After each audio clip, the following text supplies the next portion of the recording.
I'm going to walk you through the project, what we did as a part of the computational social science study at IIIT Hyderabad, right? So the name of the topic, what we are covering is layoffs. So this is the board, what we presented as a part of the paper presentations, which we did in the IIIT campus.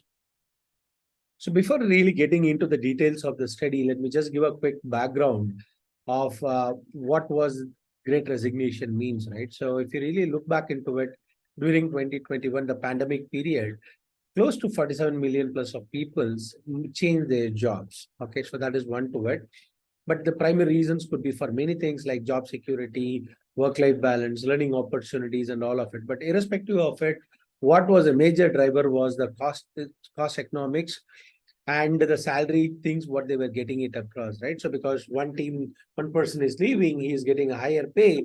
How about I also move and I'm going to get some additional pay and things like that. So that resulted into something of really an obnoxious type of attritions in the market, which resulted in companies hiring without any proper plans and things like that in anticipation of the risks what they could potentially carry back to the business, right? So that is one to it.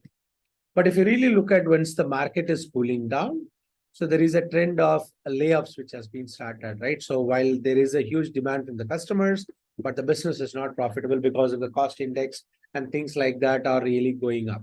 So while this trend is there, once somebody is getting laid off, a near likelihood at any given point in time, roughly between 45 to 100 days, there are a good amount of peoples from their peers are also going to be additionally laid off, right? So these were some of the data points what the data was talking about. But like in 2021, great resignations was a pretty hot topic. But in really today, if you really look back, companies are coming out and talking in about layoffs in a quite louder way, right? So which is called as loud layoff is a way of acronym what has been used for it and things like that. So let me get into the hypothesis what we have, right? While our study is primarily focused around the mid-size segment age groups of the people. So what our hypothesis is, how does the recent layoffs in the technology industry is impacting the people, right? So who are predominantly into the mid careers, right? So the careers could be from beginners, mid and seniors. Our focus is roughly around on the people between the age group of 28 to 40, right? So does it really create financial instability? What does it mean from a family related things, the social impacts, what they could carry, the opportunities of switching jobs, the emotional impact, what they carry it across, and things like this, right? So, but predominantly as a problem statement, we are going to investigate the impacts on the layoffs on the mid careers and predominantly the impacts around on all these associated areas. So, what did we do? So, we really went back and looked for a lot of data, right? So, when we looked into it, so initially to start with, Twitter was one of the place where we really went and looked for the data. Okay, so while we can really get a lot amount of volume of data, uh, the meaningful data was really missing out, right? So from that, but when we look back, other platforms like Reddit and Blind and many other channels like that, we really went back and analyzed. But what we initially thought is these channels would really augment your additional data, but we ended up with picking up data from LinkedIn. So the reason behind LinkedIn, reason it is it helped us to look back from what geographies they are coming down, their job backgrounds, their experience levels, and lot many things like that. So when we looked into it, and LinkedIn has its own limitation of you to auto scrape data and all those things, right? So it has to be a human intensive job to go back, look into a lot of our connections and things like that to go and collect this data. So we roughly initially sampled roughly around 2000 plus people across the globe based on some of the data what we found in layoff.a and other things like that. And from there, we looked into it, more focused peoples who got laid off and what did they post across on their channels. When we looked into some meaningful text, what we see from the posts and all those things we collected.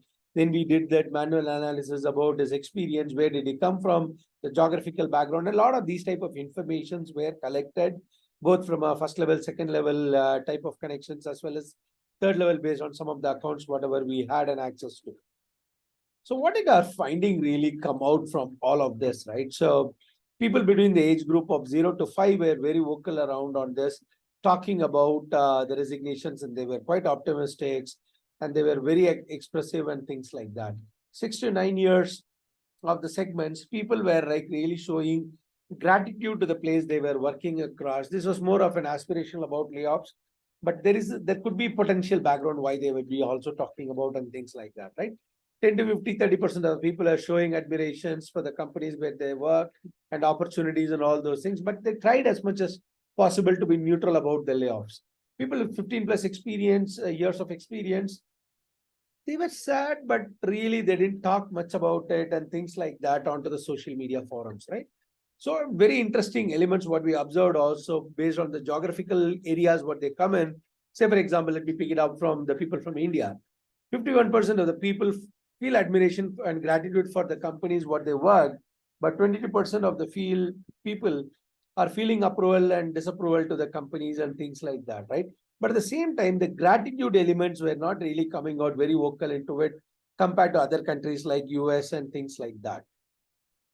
So the major areas where the layoffs were majorly happening was around on software engineers and human resource. If you really look at, this was the area where there is a good amount of attrition also during that great resignation phase.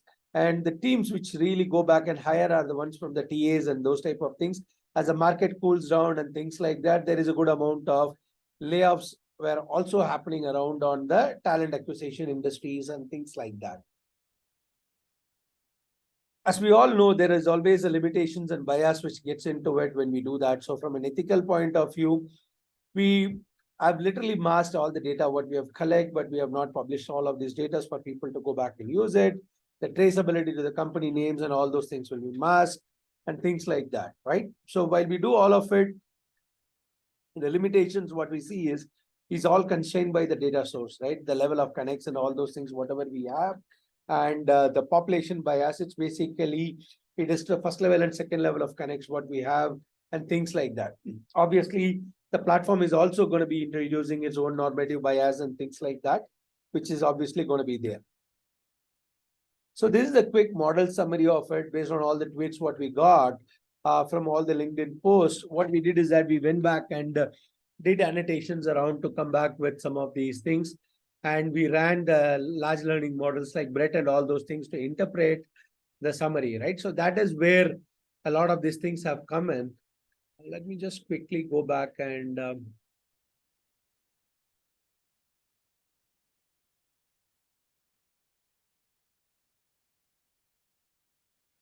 so this is the workbook, right? If you really look at it, what we did is that collected a lot of these type of data in this type of formats, ran it across various label indexes, whatever got the emotional distributions, what it come down by various countries and regions, what we when we look back into it.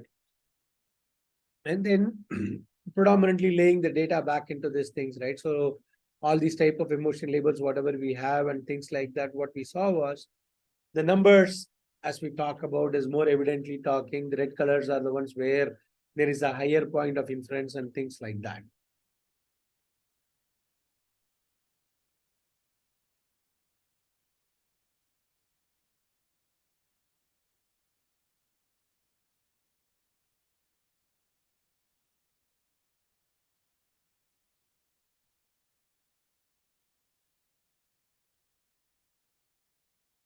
And following is a team which has been participated in the whole study. Myself, Umesh, Bharat, Varshini, and Manisha. This was the team which really worked on it under the guidance and help from PK and his TA teams. Thank you all.